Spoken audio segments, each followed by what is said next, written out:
तन्मदे ब्रह्मा चकार वर्धनम् शविष्ठवज्रन्नोजसा पृथिव्या निःशशा अहिमर्चन्ननु स्वराज्यम्।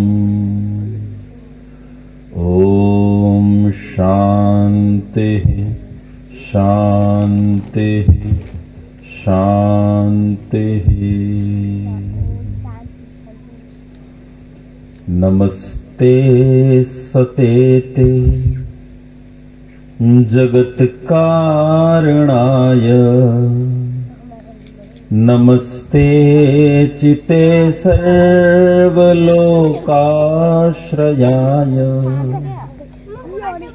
नमो द्वैततत्त्वाय मुक्तिप्रदाय नमो ब्रह्मणे व्यापिने शाश्वताय त्वमेकं शरण्यं त्वमेकं वरेण्यं त्वमेकं जगत्पालकं स्वप्रकाशम् त्वमेकं जगत्कर्त्री प्रहर्त्री त्वमेकं परं निश्चलं निर्विकल्पम् त्वमेकं परं निश्चलं निर्विकल्पम्।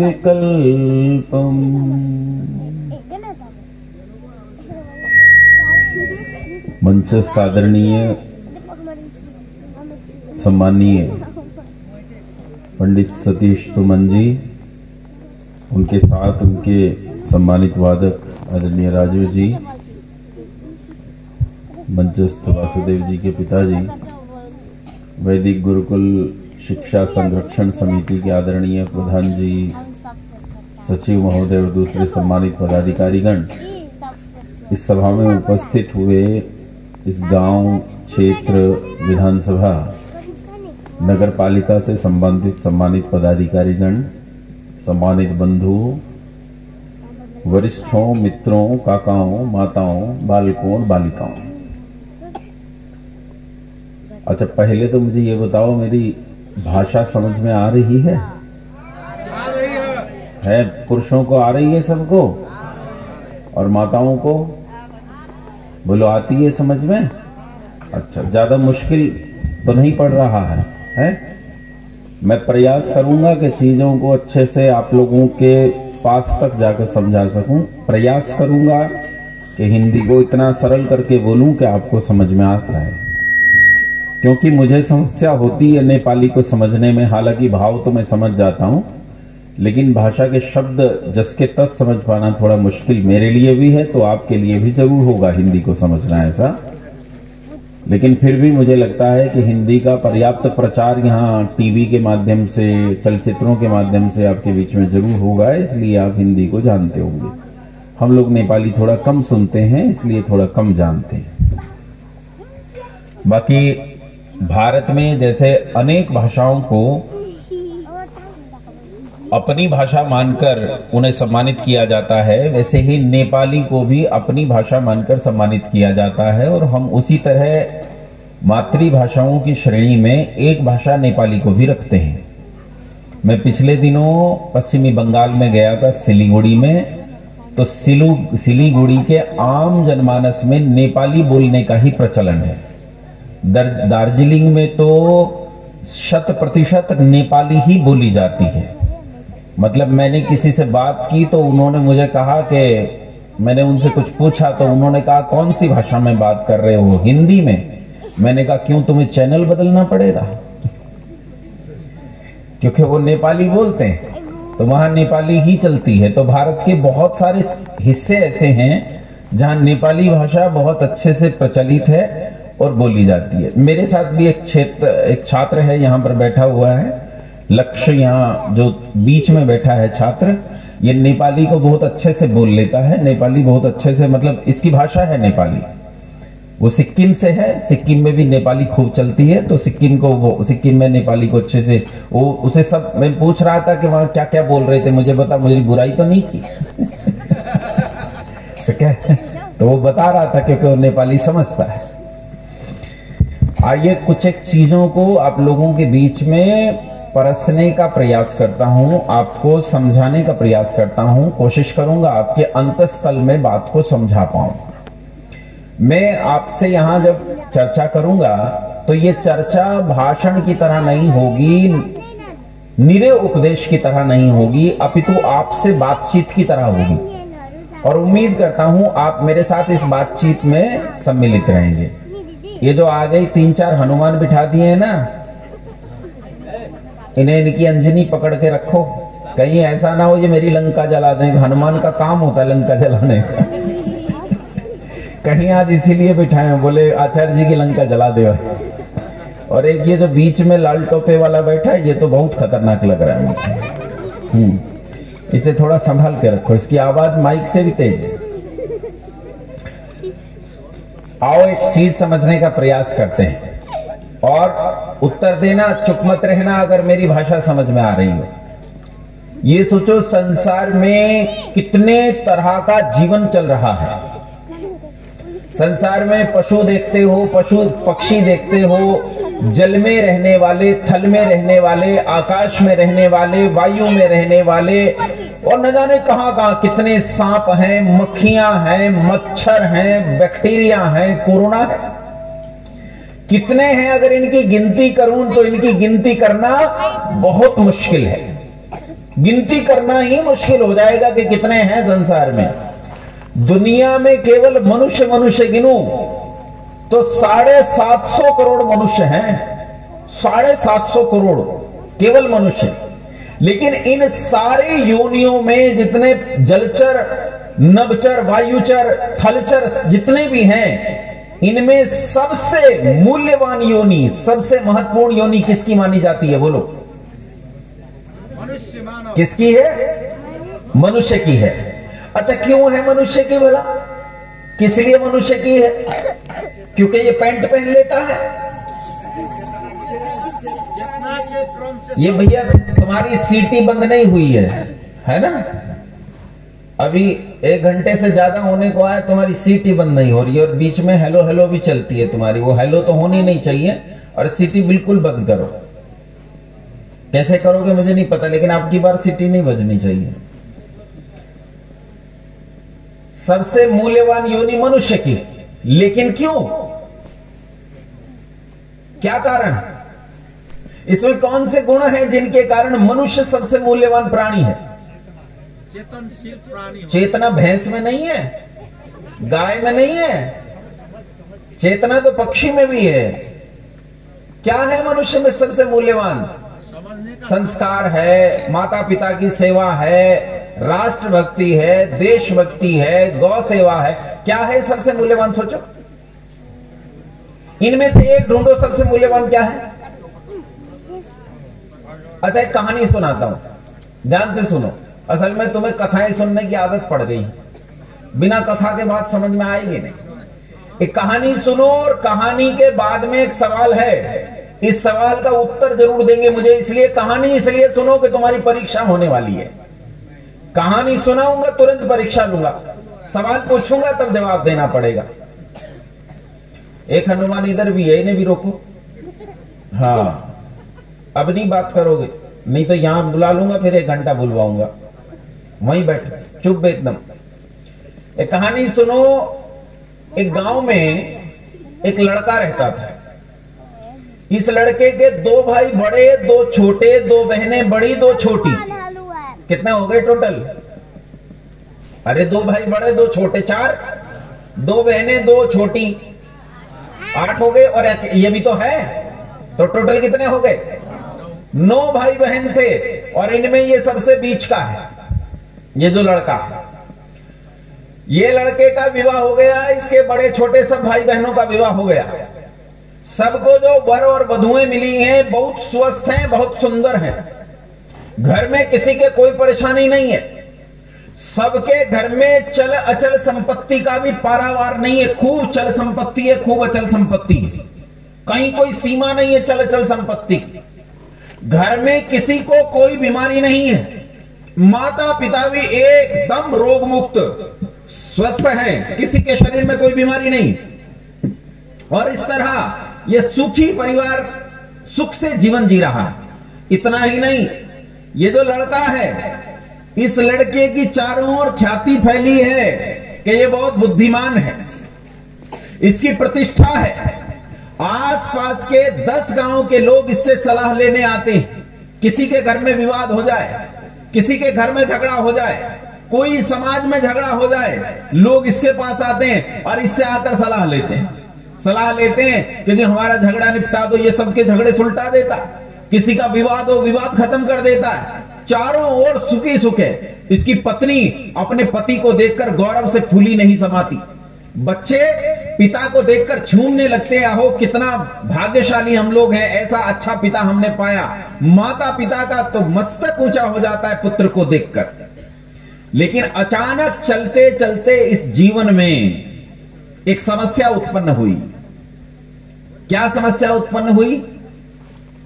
समस्या ये उत्पन्न हुई कि इस लड़के के दिमाग में, मस्तिष्क में, बुद्धि में बिगाड़ आ गया। बिगाड़ समझते हो? दिमाग में बिगाड़ आ गया मतलब दिमाग खराब हो गया। दिमाग खराब हो गया मतलब पागल हो गया। क्या हो गया ये? अच्छा, जब पागल होते हैं तो घर के लोग औषधि करते हैं। पहले तो घर की औषधि करते हैं, कुछ अजवाइन देते हैं, जीरा देते हैं, नाना प्रकार के नुस्खे दिए जाते हैं, देशी नुस्खे, आयुर्वेदिक नुस्खे दिए जाते हैं। उन नुस्खों से जब ये लड़का ठीक नहीं हुआ तो इसे बड़े डॉक्टर के पास ले गए, फिर उससे बड़े, फिर उससे बड़े, लेकिन कोई डॉक्टर इसकी बीमारी ठीक नहीं कर सका। इसका दिमाग खराब हो गया और अंत में पागल व्यक्ति का जब कोई इलाज न रहे तो क्या करते हैं? कहां भेज देते हैं? पागल खाने। कहां भेज देते हैं? इस लड़के को भी पागल खाने भेज दिया गया। लेकिन कहते हैं पागल व्यक्ति पर यदि अनुशासन बढ़ा दिया जाए तो पागल व्यक्ति हिंसक हो जाता है। इस लड़के के साथ भी यह घटना घटी। यह हिंसक हो गया, मारने काटने लगा और पागल खाने के लोग इससे डर गए। तब पागल खाने के लोगों ने इस लड़के को इसके माता पिता को ही सौंप दिया कि घर ले जाओ, स्वयं संभालो, यहां किसी को मार डालेगा। और घर के लोगों ने, देखो इन्हें रोको, ये बात नहीं करें, यहां साउंड वाले जो है आपस में बात नहीं करेंगे, बिल्कुल नहीं करोगे। घर के लोगों ने इसे घर में लाकर, अब ध्यान से सुनना मेरी बात, इसी के कक्ष में, इसी की चारपाई पर इसी लड़के को बेड़ियों और जंजीरों से बांध कर रखा। कमरा बंद रहता है, कमरे में ताला रहता है और ये बेड़ियों और जंजीरों से बंधा रहता है। अब विचार करो, ये वही लड़का जिसके पास असंख्य धन है, जिसके पास चल अचल संपत्ति का कोई सीमा नहीं है, ये वही लड़का है।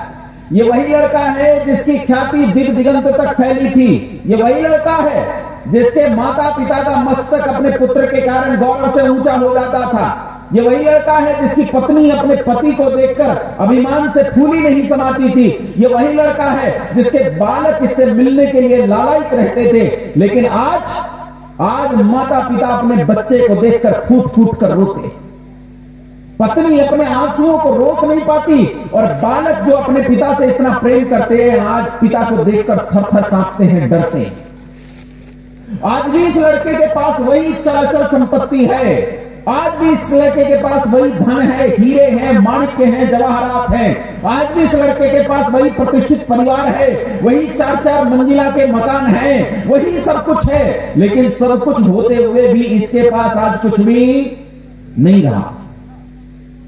एक वस्तु चली गई जिसके चले जाने से इसका सब कुछ चला गया। क्या चला गया बोलो? क्या चली गई? बुद्धि चली गई। ये बुद्धि ही ऐसी वस्तु है जिसके होने पर मनुष्य के पास सब कुछ रहता है और बुद्धि ना हो तो मनुष्य के पास कुछ भी नहीं। उसे संसार भर का राजपाट दे दो और बुद्धि ना हो, सब गंवा देगा। और व्यक्ति के पास कुछ भी ना हो पर बुद्धि हो तो वो लोग सब कुछ हासिल कर सकता है कि नहीं कर सकता? है ना? बोलो, कर सकता है कि नहीं? कर सकता है। यूरोप में एक लड़का पैदा हुआ जिसका नाम था नेपोलियन बोनापार्ट। नेपोलियन बोनापार्ट पुताई करने वाले का लड़का था, पुताई करता था उसका पिता। एक दिन वो एक ज्योतिषी के पास गया और ज्योतिषी को अपना हाथ दिखाया।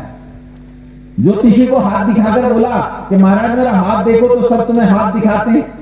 उन्होंने हाथ देखा, बोले बेटा तेरा हाथ तो बहुत अच्छा है, रेखाएं बहुत अच्छी हैं, लेकिन एक रेखा तेरी टेढ़ी है, टेढ़ी टेढ़ी रेखा है तेरी। तो उसने कहा महाराज अगर ये सीधी होती तो क्या होता? बोले अगर ये सीधी होती तो तू सम्राट होता। लड़के ने जेब से चाकू निकाला और रेखा को सीधा करके बोला देख सीधी है। उसने कहा हाँ सीधी है। बोले तो मैं सम्राट बनूंगा, मुझे सम्राट बनने से तेरी रेखाएं रोक नहीं सकती। और नेपोलियन बोनापार्ट दुनिया का सबसे महान तानाशाह बना, दुनिया का सबसे महान सम्राट बना। मनुष्य के जीवन में दो चीज सबसे मूल्यवान है, एक बुद्धि और दूसरा बुद्धि के अनुकूल पुरुषार्थ। जो आदमी बुद्धि रखता है सब कुछ प्राप्त कर सकता है, और जिसके पास बुद्धि नहीं है वो कुछ भी प्राप्त नहीं कर सकता। बात समझ में आया? जीवन में सबसे मूल्यवान वस्तु क्या है? बोलो, अरे बोलो। बुद्धि सबसे मूल्यवान है। अच्छा अब मुझे एक बात और बताओ, देखो मैं बात करता हूं, बात करना मेरे साथ। ये बताओ, ये बुद्धि घटती बढ़ती है कि जितनी मिली उतनी रहती है? बोलो, बढ़ जाती है रबड़ की तरह? बोलो, खींचो तो बढ़ जाती है कि जितनी मिली उतनी रहती है? बढ़ती है। नेपाल में बुद्धिमान लोग रहते हैं भाई, बात सही है, बुद्धि बढ़ती है, बुद्धि घटती भी है। बुद्धि बढ़ती भी है और बुद्धि घटती भी है। अरे सभ्य लोगों के बीच में रहो तो बुद्धि बढ़ जाती है, और असभ्य लोगों के बीच में रहोगे तो बुद्धि घट जाती है। बुद्धि बढ़ती भी और बुद्धि घटती भी है। और बुद्धि को बढ़ाने का साधन है शिक्षा। क्या साधन है बुद्धि को बढ़ाने का? शिक्षा। ध्यान से सुनना मेरी बात, अभी तुम्हें शिक्षा समझ में नहीं आया किसे कहते हैं? बुद्धि को बढ़ाने का साधन है शिक्षा। शिक्षा के प्रभाव में बुद्धि बढ़ जाती है और शिक्षा के अभाव में बुद्धि घट जाती है। शिक्षा मिले तो बुद्धि बढ़ जाए और शिक्षा ना मिले तो बुद्धि घट जाए। और शिक्षा ठीक नहीं हो, शिक्षा का मतलब होता है सीख। शिक्षा का मतलब क्या होता है? बोलो, सीख। सीख दो तरह की होती है, एक अच्छी सीख और एक बुरी सीख। अच्छी सीख आदमी को आगे लेकर जाती है और बुरी सीख आदमी को नीचे लेकर जाती है। बात समझ में आ रही है? मेरी हिंदी समझ में आ रही है? एक ऐसी ही परिस्थितियों के कारण जब शिक्षा अच्छी नहीं होती है, तो जानते हो शिक्षा अच्छी नहीं होने से लोगों के समाज में अंध परंपराएं फैलती हैं, जो परंपरा अच्छी नहीं होती। अच्छा बताओ, हिंदुओं में अंध परंपराएं होती हैं कि नहीं होती? ऐसे चुप मत बैठो जैसे बिल्कुल, हाँ यूं गर्दन हिलाया करो, यूं। मुझे पता चला तुम जिंदा लोग बैठे हो, क्या पता किसी ने मार के रखे हो। जब भी मैं हाँ ना पूछा करूं तो गर्दन हिला। वहां कुछ लोग बैठे, वो तो ठीक ठाक, उनमें तो करंट है, उनका ट्रांसफार्मर ठीक काम कर रहा है। कहीं कहीं ट्रांसफार्मर फूके हुए हैं, यहाँ अलग अलग कॉलोनी में अलग अलग ट्रांसफार्मर है। हाँ ध्यान से सुनना, अंध परंपराएं फैलती हैं जब सीख अच्छी नहीं होती। देखो ध्यान से सुनो, मैं बताता हूं अंध परंपराएं कैसे फैलती हैं। आजकल सत्संग चलते हैं और बड़े बड़े बाबा जी आते हैं। अब मेरी तरह नहीं आ जाते धोती पहन के, ऐसी आ जाती है। बाबा जी आते हैं बड़े लाव लश्कर में, पालकियों में, रेशमी पालकियों में, और जब मंच पे बैठते हैं तो 10 लड़कियां इधर बैठती हैं घुंघराले बालों वाली। बाबा जी के खुद भी घुंघराले बाल होते हैं, लच्छेदार बाल होते हैं बाबा जी के। लड़कियां इधर वीणा बजा रही हैं, इधर तबले बजा रही हैं। और उसके बाद बाबा जी कथा कहते हैं। माता जी कथा में गई और 4 घंटे तक माता जी कथा सुनती रही और कहती रही, सतवचन महाराज, सतवचन महाराज, बोलो सांचे दरबार की। सबको रटवा रखा है, कहते सतवचन महाराज, सतवचन महाराज कहती रही 4 घंटे तक। बाहर निकल के आई, मैंने पूछा माता जी बाबा जी ने क्या बताया? बोले बेटा बहुत अच्छी अच्छी बातें बताई। मैंने कहा माता जी क्या बताया? बोले बेटा बहुत ही अच्छी बातें बताई, हीरे मोती बताए। मैंने कहा माता जी बताया क्या? बोले बेटा ये पता नहीं चला क्या बताया। फिर क्या खाक बताया? बस ऐसी ही शिक्षा हम पाते हैं जिस शिक्षा का कोई वास्तविक मूल्य नहीं होता। एक अंधा आदमी था, उस अंधे आदमी का एक अंधी लड़की के साथ ब्याह हो गया, दोनों अंधे। लड़की ब्याह के आई तो लड़की ने अंधेपन में ही रोटी बनाना सीख लिया था, खाना बनाना सीख गई। अब जब वो आई, उसने खाना बनाया, रोटियां बनाई। आपके यहां तो रोटियां कम बनती है ना, है ना? कम बनती तो है पर कम बनती ही। रोटियां बनाई लड़की ने और रोटी बनाकर रखी, लेकिन कोई कुत्ता बिल्ली उठाकर ले गया, दोनों अंधे थे, पता ही नहीं चला। जब खाने के लिए बर्तन में हाथ डाला, वहां कुछ भी नहीं। बेचारी ने दोबारा रोटी बनाई, दोबारा फिर बिल्ली उठाकर ले गई। ये तो अजीब समस्या हो गई, भोजन कैसे करें? तब अंधे के दिमाग में एक उपाय आया। अंधा गया और एक फटा हुआ बांस उठा लाया। अंधी से बोला अपनी पत्नी से कि तू खाना बना, मैं ये बांस पीटूंगा, इससे आवाज निकलेगी, कुत्ते बिल्ली डर जाएंगे और हमारा खाना बच जाएगा। ठीक ऐसा ही हुआ। उसने खाना बनाया, इसने बांस पीटा और कुत्ते बिल्ली डर गए, नहीं आए, इनकी रोटी बच गई, उन्होंने भोजन कर लिया। बस प्रतिदिन का इनका क्रम बन गया। भोजन करना था तो क्रम बनाना पड़ता। सुबह दोपहर शाम जब भी अंधी स्त्री खाना बनाने बैठती, ये बांस लेकर पीटने लगता ताकि रोटी बच जाए। धीरे धीरे इनका एक पुत्र पैदा हुआ। पुत्र अच्छा सुंदर था, आंखों से देख सकता था। पुत्र धीरे धीरे बड़ा हुआ, बड़ा होकर बाहर चला गया, नौकरी लग गई, इसका विवाह हो गया। सुंदर सी देखने वाली बहू घर पर आई। जब घर पर आई तो पहली साज सज्जा उतर जाती है। शुरू में तो बहू का बड़ा लाड़ होता है, फिर तो उसे भी चूल्हे में झोंका जाता है। तो शुरू का लाड़ जब उतर गया और चूल्हे में जाना पड़ा रोटी बनाने के लिए, तो जैसे ही वो लड़की रोटी बनाने के लिए चूल्हे पर पहुंची, अंधे का लड़का अपने पिता का फटा हुआ बांस उठा लाया और इसने रोटी सेकना शुरू किया और उसने बांस पीटना। लड़की बोली, बांस क्यों पीटता है? कहा, तू रोटी सेकती है इसलिए। उसने कहा, अरे मेरे रोटी सेकने का तेरे बांस पीटने से क्या संबंध? बोले, मेरे कुल की परंपरा है, जब तक मेरी मां ने रोटी पोई जिंदगी भर, मेरे पिता ने बांस पीटा, तो जब तक तू रोटी पोएगी बनाएगी, तब तक मैं भी बांस पीटूंगा।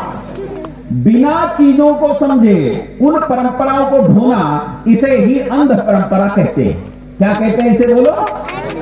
और ऐसे ही सब समाजों में अंध परंपराएं फैलती हैं। एक अंध परंपरा मैं आप लोगों के बीच में रख रहा हूं और बुद्धिपूर्वक इसे समझने का प्रयास करेंगे। अच्छा, थोड़ा थोड़ा आगे खिसको, पीछे कुछ माताएं खड़ी होने बैठने की जगह नहीं है, यहां से खिसको, थोड़ी थोड़ी जगह बनाओ। अरे खिसक जाओ, सर्दी है अब तो, खूब नजदीक आ जाओ। खिसको खिसको खिसको, आगे आओ, थोड़ा आगे आओ। तो पीछे माताओं के बैठने की जगह देखो, बीच में तो कुछ ऐसी जम के बैठ गई, बोले मैं तो अंदर की बहन हूं, हिलूंगी नहीं, जहां बैठ गई वहां से। थोड़ा आगे खिसको, जगह बनाओ पीछे। हाँ, अच्छा, पुरुष लोग थोड़ा सा इधर हो जाओ, इधर खिसको, पुरुष लोग थोड़ा सा यूं जगह बनाओ, पुरुष लोग थोड़ा इधर जगह बनाओ, पुरुषों की संख्या कम है, थोड़ा इधर जगह बनाओ, इधर हो जाओ बेटा। हाँ, जैसी मैंने बताई शिक्षा के अभाव में अंध परंपरा फैलना, ऐसी ही एक अंध परंपरा फैली हुई है किसके संबंध में? ईश्वर के संबंध में। मेरी ओर ध्यान दो, बस बहुत बात हो गई, खिसक लिए बहुत, अब मेरी ओर ध्यान दो। ऐसी एक अंध परंपरा फैली हुई है किसके संबंध में? ईश्वर के संबंध में। ईश्वर को कुछ लोग तो कहते हैं ईश्वर है, और कुछ लोग कहते हैं ईश्वर है। कहते हैं कि नहीं कहते? कुछ कहते हैं भगवान है और कुछ कहते हैं भगवान नहीं है। अच्छा, कुछ लोग कहते हैं भगवान ऐसा है और कुछ लोग कहते हैं भगवान वैसा। देखो तो मैं जहां से आया हूं भारत से, भारत में ही देखो, भारत में भगवान के कितने प्रकार हैं। दक्षिण भारत का भगवान काला काला और उत्तर भारत का भगवान गोरा गोरा। यह अंतर है। बंगाल का भगवान बंगालियों जैसा, बिहार का भगवान बिहारियों जैसा, पंजाब का भगवान पंजाबियों जैसा है, गुजरातियों का भगवान गुजरातियों जैसा। अगर आप भगवान की शक्ल सूरत देखो, ध्यान से देखना, तुम भगवान राम की शक्ल सूरत देखना, आपको भारत में भगवान की शक्ल सूरत राम जी की कुछ और मिलेगी, और नेपाल में कुछ और मिलेगी, और अमेरिका में कुछ और मिलेगी। सबका भगवान अलग अलग। अफ्रीका का भगवान काला, भयंकर काला, इतना काला कि काला रंग उसे अंधेरे में देखकर डर जाए। और चीनियों का भगवान गोरा, मोटा मोटा सा, थोड़ा ऊंचाई में कम है। जापानियों का उससे भी कम और पेटू है। जापानियों का भगवान कैसे, देखो लाफिंग बुद्धा, देखो कैसा पेट होता है उसका। सबके भगवान अलग अलग। कुछ मानते हैं भगवान है और कुछ मानते हैं भगवान नहीं है। चलिए बताओ भगवान है कि नहीं? कहां नेपाल में है? बोलो। अरे हर जगह का ठेका क्या उठा रहे हो? नेपाल का उठाओ। हम नेपाल में हैं, हम नेपाल से हैं, हम नेपाल की बात करेंगे। बताओ भगवान है कि नहीं है? नेपाल में है? किधर है? कहां? दिल में। ये कहते हैं भगवान दिल में है। अच्छा, जब आदमी मर जाता है तब क्या करता है? भगवान दिल तो तब भी रहता है। देखो मेरी बात का बुरा नहीं मानना, क्योंकि मैं चीजों को उलट पलट करके देखूंगा। मैं वकालत कर रहा हूं। हम समझने का प्रयास करेंगे ईश्वर है या भाई, अगर है तो क्यों ना माने, और नहीं है तो बिना मतलब का बोझा क्यों ढो? क्या जरूरत है? समझने का प्रयास करते हैं ईश्वर है या नहीं। सोचो, उन्होंने कहा ईश्वर दिल में है। कुछ लोग कहते हैं ईश्वर आत्मा में है। कहां है ईश्वर? हाँ, भारत में तो कहते हैं आत्मा सो परमात्मा। आत्मा ही परमात्मा है। आत्मा ही, यहां भी कहते हैं कि नहीं कहते? कहते हैं ना कि आत्मा ही। इसका मतलब मैं भी क्या हूं? परमात्मा। और ये छोटी सी लड़की भी क्या है? परमात्मा। और वो भी क्या है? परमात्मा। और वो माता जी बीच में बैठी है, वो भी क्या है? हम सब क्या है? बोलो। हम सब परमात्मा। तो वो जो आतंकवादी था अल बगदादी, वो भी क्या था? ये तो बड़ा खतरनाक परमात्मा है। अगर अल बगदादी नाम का आतंकवादी, ओसामा बिन लादेन भी आतंकवादी है, तो ये तो बहुत खतरनाक परमात्मा। अच्छा, फिर परमात्मा देखो कैसे कैसे हैं। तुम्हारे, मुझे नहीं पता कौन कौन सी पार्टियां, मुझे तो पता भी नहीं तुम्हारे यहाँ पे किसकी सरकार बनी है। मुझे तो बिहार का भी नहीं पता किसकी सरकार बनी है, बंगाल का भी नहीं पता किसकी सरकार बनी है। मुझे सरकारों में लेना देना नहीं है। नेपाल में किसकी सरकार है मुझे पता नहीं। लेकिन देखो, 2 पार्टी होंगी, 2 या 4 पार्टी होंगी। बोलो हाँ के ना? ऐसे करते नहीं ना? हाँ, मुझे पता चले तुम जिंदा हो। क्या पता गमले में रखा हो। अरे अगर तुम गर्दन में हिलाओगे तो ऐसी कुर्सियां रखी, ऐसे ही तुम रखे। रिस्पॉन्ड तो करो हाँ ना में, है ना? हाँ, 2-4 पार्टी होंगी सरकार में, हाँ के ना? हैं? अच्छा, दोनों आपस में लड़ रही हैं और दोनों में भगवान है। तो भगवान एक दूसरे को गाली दे रहा, बोले ये बेईमान, और वो वाला भगवान इसे कह रहा, बोले ये बेईमान। अगर सबके भीतर भगवान है तो बाजार में लड़ाई हो जाती है और एक भगवान दूसरे को पीट रहा है, दे थप्पड़, और वो पीटने वाला भगवान पीट रहा है, छोड़ दे भाई, माफ कर दे भाई। आज जब हम आ रहे थे तो एक कुतिया अपने बच्चों के साथ खेल रही थी। अचानक से पिल्ला दौड़ कर गाड़ी के आगे आया और उसे चोट तो ज्यादा नहीं लगी, पहिए के नीचे नहीं आया, बच गया, लेकिन उसकी टक्कर हो गई पहिए से। चाय चाय करता हुआ घर चला गया है। एक भगवान तो गाड़ी चला रहा था और दूसरा भगवान टक्कर मार गया गाड़ी में आके। ये कैसा भगवान है? ये कैसा भगवान है कि नहीं? भगवान कैसे है? कुछ लोग कहते हैं मानो तो है और ना मानो तो, ऐसा भी कहते हैं कि नहीं? मानो तो है, ना मानो तो पत्थर भगवान, ना मानो तो कुछ भी नहीं। मानो तो मैं गंगा मां हूं, ना मानो तो बहता पानी। ऐसा गाते हैं कि नहीं गाते लोग? मानो तो है, ना मानो तो नहीं। तो ये तो बहुत छोटा सा भगवान हो गया। मेरे मानते ही गायब, मैंने ना मानना कर दिया, मैं नहीं मानता तो गायब, खत्म भगवान, फिर क्या फायदा? अच्छा, फिर एक और चीज देख लेते हैं, मानने ना मानने से किसी चीज की सत्ता पर कोई प्रभाव पड़ता है या नहीं? ये बाजा, इधर ध्यान दो, बोलो ये है कि नहीं है? बाजा है कि नहीं है? है। तुम मानना बंद कर दो, बाजा गायब हो जाएगा कि नहीं? नहीं होगा। तुम मानना बंद कर दोगे तब भी बाजा गायब होने वाला नहीं है। इसका मतलब किसी के मानने ना मानने से किसी वस्तु की सत्ता पर कोई प्रभाव नहीं पड़ता। मानो तो है, ना मानो तो नहीं है, तो गलत बात हो गई, ये तो एकदम गलत बात हो। फिर एक और बात कहते हैं लोग, क्या कहते हैं? उसकी मर्जी के बिना संसार में एक पत्ता भी नहीं हिलता। बोलो कहते हैं कि नहीं कहते? गर्दन हिलाओ।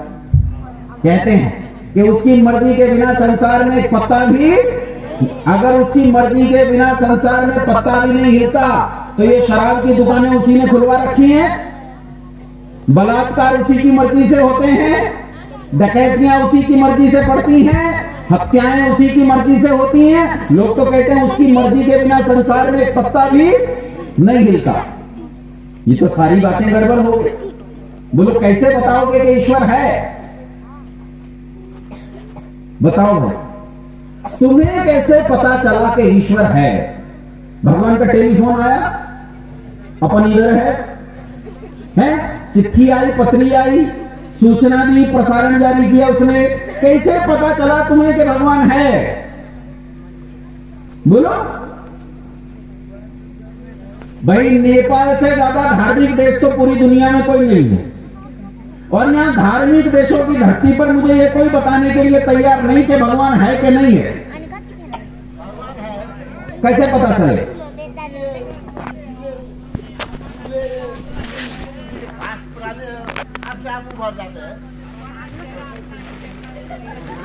ये क्या कह रहे हैं लक्ष्य? इनकी बात सुनो, क्या कहा आपने?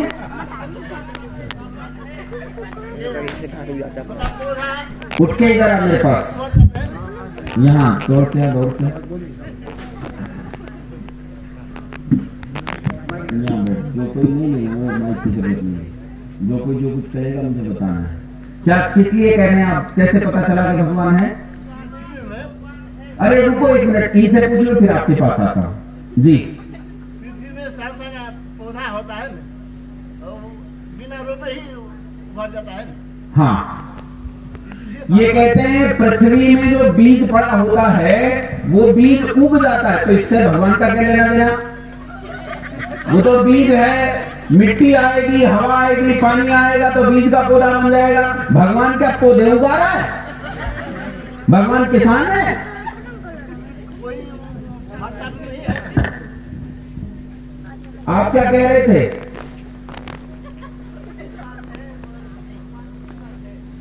अच्छा, विश्वास है, ये ठीक है, ये बात ठीक है, इस बात में तो मैं कुछ ही नहीं कर सकता।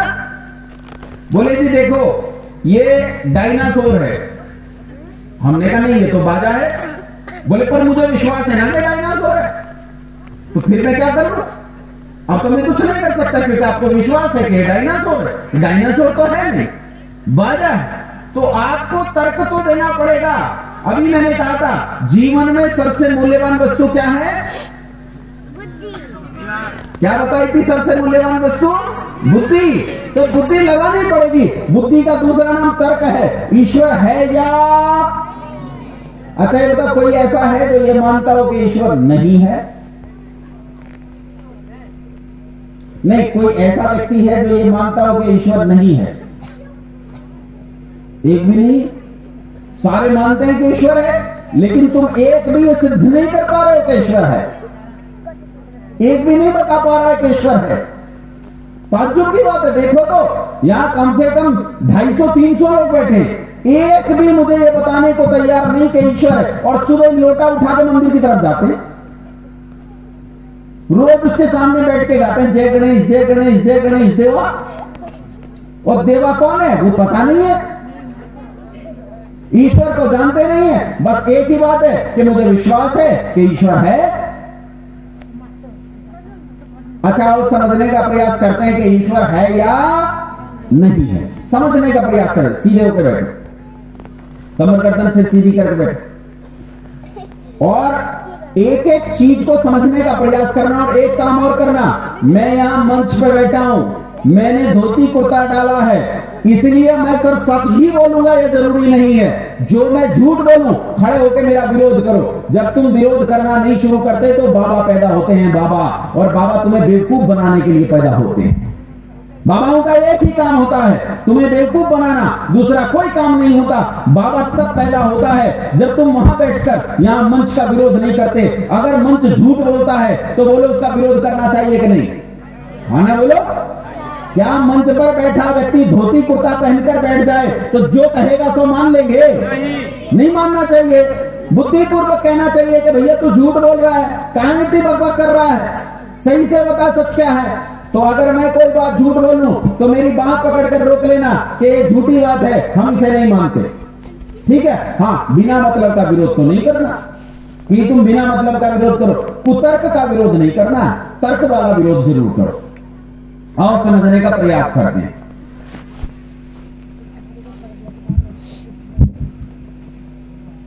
ये मोबाइल देखो, ध्यान से देखो मेरी ओर। ये मोबाइल देखो, ये बताओ ये मोबाइल किसी ने बनाया कि अपने आप बन गया? देखो बोलना पड़ेगा, माताओं को सबसे ज्यादा बोलना पड़ेगा क्योंकि धर्म की ठेकेदारी तुम्हारी सबसे ज्यादा है। तुमने सारा ठेका धर्म का उठा रखा है, इसलिए तुम्हारे लिए समझना सबसे ज्यादा जरूरी है। बोलो ये मोबाइल अपने आप बना या किसी ने बनाया? किसी ने। और ये बाजा बोल पड़ो। और ये माला, ये माला किसी ने, माला भी किसी ने बनाई है, ये बाजा भी किसी ने बनाया है, और ये मोबाइल भी किसी ने। क्यों ऐसा क्यों मानते हो कि ये किसी ने बनाया? अच्छा हाथ खड़े करके मुझे बताना कि इस मोबाइल के बनाने वाले को तुम में से किस किस ने देखा? एक ने भी नहीं देखा। वो पीछे तक सन्नाटा, एक ने नहीं देखा। लेकिन फिर भी मानते हो कि इस मोबाइल को किसी ने बनाया। इस बाजे के बनाने वाले को तुम में से किसी ने देखा? नहीं देखा। लेकिन फिर भी मानते हो कि इस बाजे को किसी ने बनाया। इस मोबाइल के बनाने वाले को तुमने नहीं देखा, फिर भी मानते हो कि इस मोबाइल को किसी ने बनाया है। आखिर क्यों? क्यों मानते हो कि इसे और इसे किसी ना किसी ने बनाया है? क्यों बोलो? फिर चुप हो गए। बोलो। अरे इस बाजे में और इस मोबाइल में एक निश्चित व्यवस्था है। बोलो हाँ के ना? व्यवस्था है, और व्यवस्थाएं बिना किसी बनाने वाले के नहीं आती। सच कह रहा हूं क्या? व्यवस्थाएं किसी बनाने वाले के बिना नहीं आती। देखो ये बाजा है ना, ये बाजा, ऐसा एक बाजा बहुत महंगा, ये तो कुछ भी नहीं, इससे तो बहुत महंगा बाजा मैं खरीद के लाया गुरुकुल में विद्यार्थियों के लिए। तो वो जो संगीत वाला विद्यार्थी है हमारा, 2-3 हैं, वो तो कमजोर कमजोर से हैं, सीधे सीधे से हैं संगीत वाले, और कुछ बॉक्सिंग वाले हैं जो बॉक्सिंग करते हैं। अब वो बाजा एक दिन बॉक्सिंग वालों के हाथ लग गया। अब उन मूर्खों को थोड़े पता है बाजा कैसे बजता है, इसकी सारी कीलें निकाल दी। इतना महंगा बाजा, सारी कीलें निकाल दी और बजे ही नहीं। हमने एक आदमी को बुलाया, उसे दिखाया, भाई ये बाजा नहीं बज रहा है। उन्होंने कहा जी किसी ने इस बाजे को छेड़ा और इसकी व्यवस्था को बिगाड़ दिया। क्या कर दिया? बाजे की व्यवस्था को बिगाड़ दिया। तो बाजा किसी ने बनाया है ये तुम इसलिए मानते हो क्योंकि बाजे में एक निश्चित व्यवस्था है, और व्यवस्थाएं बिना व्यवस्थापक के नहीं आती। व्यवस्थाएं बिना व्यवस्थापक के। मोबाइल फोन में एक व्यवस्था है जो बिना किसी व्यवस्थापक के नहीं। हाँ ना बोलो? नहीं आती है, ये बिना व्यवस्थापक के नहीं आती। बिना व्यवस्थापक के संसार में कोई व्यवस्था नहीं आती। अब देखो, इस माला को किसी ना किसी ने बनाया, इस बाजे को भी किसी ना किसी ने बनाया। लेकिन मुझे ये बताओ, इस माला को बनाने में बुद्धि की आवश्यकता पड़ी होगी कि नहीं? और इस बाजे को बनाने में पड़ी है, दोनों को बनाने में। लेकिन ये बताओ, ज्यादा बुद्धि की जरूरत किसमें पड़ी, माला में के बाजे में? बाजे में। और मोबाइल में बाजे से भी ज्यादा बुद्धि की जरूरत पड़ी। और इससे भी मुश्किल मशीन ढूंढो, मोबाइल से मुश्किल मशीन कंप्यूटर, कंप्यूटर से मुश्किल मशीन ढूंढो, आकाश में घूमने वाले सैटेलाइट, और संसार की सबसे मुश्किल मशीन ढूंढो कौन सी है? बोलो। सैटेलाइट, कंप्यूटर, मोबाइल फोन या मानव शरीर? संसार की सबसे जटिल मशीन कौन सी बोलो? बोलो कौन सी है? इस बाजे को दुनिया के वैज्ञानिक बना सकते हैं कि नहीं बना सकते? मोबाइल को बना सकते हैं कि नहीं बना सकते? पर ये बताओ, दुनिया के सारे वैज्ञानिकों को इकट्ठा कर दूं तो क्या मानव शरीर बना लेंगे? अरे छोड़ो मानव शरीर बनाना, एक खून निकाल के, एक बूंद खून निकाल के दुनिया के सारे वैज्ञानिकों को इकट्ठा करो और उनके बीच में एक बूंद खून रख दो और उनसे कहो बिना इसकी सहायता के ऐसी ही एक बूंद खून को बना के दिखाओ, बना देंगे? आज तक तो बना नहीं पाए, आज तक तो बना नहीं पाए। और अगर बना भी ले, मुझे तब भी आपत्ति नहीं, तब भी एक बात तो सिद्ध हो गई कि जिस किसी ने इस मानव शरीर को बनाया है वो संसार में सबसे ज्यादा बुद्धिमान है। बोलो हां कि ना? मानव शरीर को किसी ना किसी ने बनाया है और इसे बनाने वाला दुनिया में सबसे ज्यादा बुद्धिमान है। बोलो सिद्ध हुआ कि नहीं हुआ? मानव शरीर बताओ व्यवस्थित है कि नहीं है? तुम में से कोई इसमें परिवर्तन चाहता है?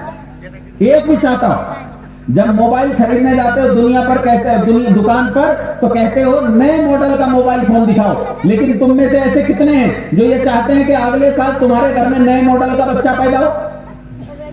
एक भी चाहता है?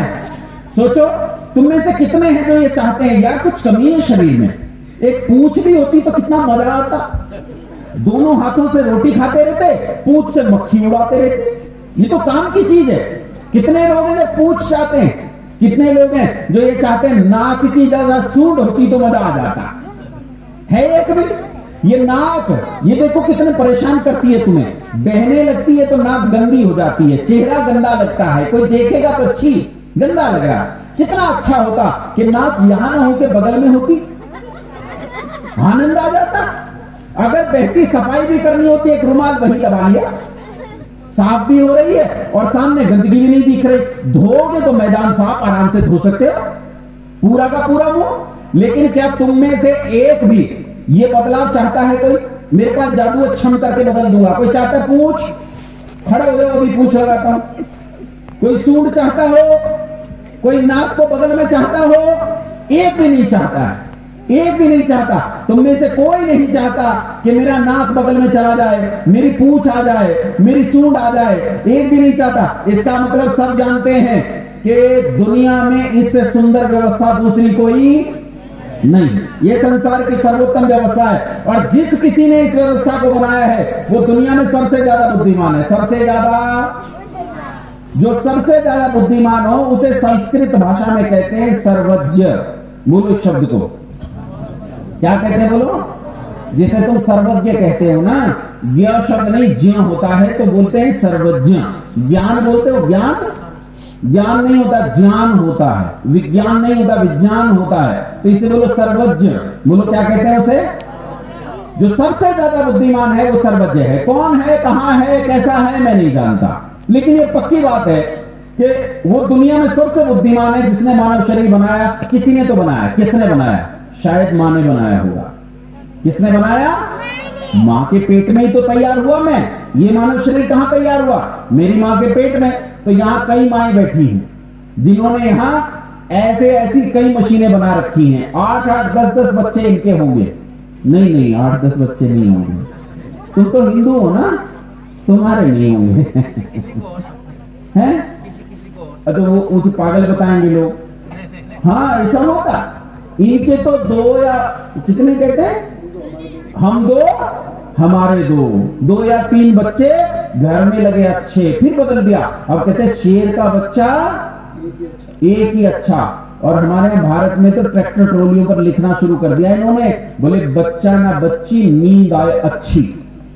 और फिर कहते हिंदू घट रहा है, मुसलमान घटा रहे। मूर्ख तो खुद घटा रहा, मुसलमान काहे घटाएगा बेचारा? तू संतान ही पैदा नहीं करेगा तो घटेगा कौन? अच्छा ये बताओ, माओ ने एक एक बच्चा तो होगा जितनी माएं हैं या जिनके बच्चे हैं एक बच्चा तो होगा। अच्छा बताओ, अगर इन्होंने बच्चा बनाया है तो इन्हें मानव शरीर बनाना आता होगा कि नहीं? हाँ ना बोलो, आता होगा ना? माओ ध्यान से सुनो मेरी बात, ध्यान से सुनो। मेरा तो ये एक छात्र है, ये एक दिन पढ़ते पढ़ते रात में बैठा पढ़ रहा था और नालायक को नींद आ गई। और पढ़ते पढ़ते अपनी चारपाई से औंधा गिर पड़ा। इसके दांत टूट गए यहां से। अरे अच्छे टूटे हुए हैं, हंस के दिखा दे उधर। हाँ, इसके दांत टूट गए यहां से। तो अगर तुम्हें मानव शरीर बनाना आता है माओ, क्या तुम इसका एक दांत बना दोगी? बना सकती है कोई? नहीं बना सकती। इसका मतलब इन्हें मानव शरीर बनाना नहीं आता। तो पिताजी को आता होगा। किसे आता होगा? पिताजी को। क्यों जी? तुम कान का पर्दा बना दोगे, एक आंख बना दोगे, कुछ बना दोगे। इसका मतलब इन्हें भी बनाना नहीं आता, और इन्हें भी बनाना नहीं आता, डॉक्टर को बनाना नहीं आता, इंजीनियर को बनाना नहीं आता, किसी को दुनिया में बनाना नहीं आता। तो ये मानव शरीर किसने बनाया? हम कह रहे हैं वो संसार में सबसे ज्यादा बुद्धिमान है, सर्वोच्च है। कौन है? नहीं पता। कौन है? नहीं पता। और ढूंढेंगे कौन है, और ढूंढेंगे कौन है, समझने का प्रयास करते हैं वो कौन है, उसकी सत्ता कैसी है समझने का प्रयास करते हैं। अच्छा ये बताओ, जड़ और चेतन सुना है तुमने शब्द? जड़ और चेतन सुना है? मैं बता देता हूं। जिसमें जीवन नहीं होता उसे जड़ कहते हैं, और जिसमें जीवन होता है उसे चेतन कहते हैं। बोलो हाँ कहना। ये बाजा बोलो, जड़ है कि चेतन? मुंह से बोलो माओ, बाजा जड़ के चेतन? जड़ है। ये डेस्क बोल, जड़ के चेतन? जड़ है। ये माइक, अरे बोलो, ये मोबाइल फोन जड़ है, और मैं चेतन। अगर मैं मर जाऊं तो मेरा जो शरीर पड़ा होगा वो जड़ होगा कि चेतन? जड़ हो। जिसमें जीवन नहीं है वो जड़ है, और जिसमें जीवन है वो चेतन है। अब अगले प्रश्न का उत्तर तुम दोगे। मुझे बताओ, बुद्धि किसके साथ रहती है? जड़ के साथ के चेतन के साथ? किसके साथ रहती है? तो जो दुनिया में सबसे ज्यादा बुद्धिमान है, सर्वोच्च है, वो जड़ होना चाहिए कि चेतन? बोलो। सारी दुनिया जड़ को पूजती है, लेकिन ये तो कैसा निकला? ये तो चेतन है, ये तो जड़ नहीं है। दो बातें सिद्ध हो गई। बोलो पहली बात क्या सिद्ध हुई? सर्वोच्च। पहली क्या सिद्ध हुई? सर्वोच्च। और दूसरी चेतन। सिद्ध ना हो तो मेरी बात नहीं माननी। अगर मैं सिद्ध करूं तभी माननी है, बिना सिद्ध हुए मेरी एक भी बात नहीं माननी। सर्वोच्च है। अरे है तो बोलो, आधा मैं बोलता हूं आधा तुम बोलो। सर्वोच्च मैं बोलता हूं, है तुम बोलो। बोलो सर्वोच्च चेतन। बोलो भाई, सर्वोच्च चेतन। ये जो है बुलवा रहा हूं ना, इसके पीछे साइंस है, खामखा नहीं बुलवा रहा हूं। बोलो सर्वोच्च चेतन। अरे जिसे दो बार कह चुके हो है, अब कह सकते हो नहीं है? जिसकी 2 बार सिद्धि कर दी, 2 बार जिसे तुम सिद्ध कर चुके कि सर्वोच्च है, चेतन है, और कह सकते हो कि नहीं है? बोलो। तो जो लोग कहते हैं मानो तो है ना मानो तो नहीं है, वो झूठ बोलते हैं। मानो तो भी है और ना मानो तो भी है। किसी के मानने ना मानने से इसकी सत्ता पर कोई प्रभाव नहीं पड़ता। जो माने ये तब भी है, और कोई ना माने तब भी है। बात समझ में आ गई? सबसे ज्यादा बुद्धिमान होने से सर्वोच्च है, और बुद्धि क्योंकि चेतन के पास रहती है इसलिए ये चेतन है, और क्योंकि ये है इसलिए इसे सत कहते हैं। 3 बातें हो गई, सर्वोच्च, चेतन और सत। गिनते जाना। चौथा, इसकी ताकत देख लेते हैं, इसमें कुछ ताकत है कि नहीं। ये जो सर्वोच्च है इसमें कुछ ताकत है कि नहीं, इसकी ताकत देख लेते हैं। अच्छा मुझे ये बताओ,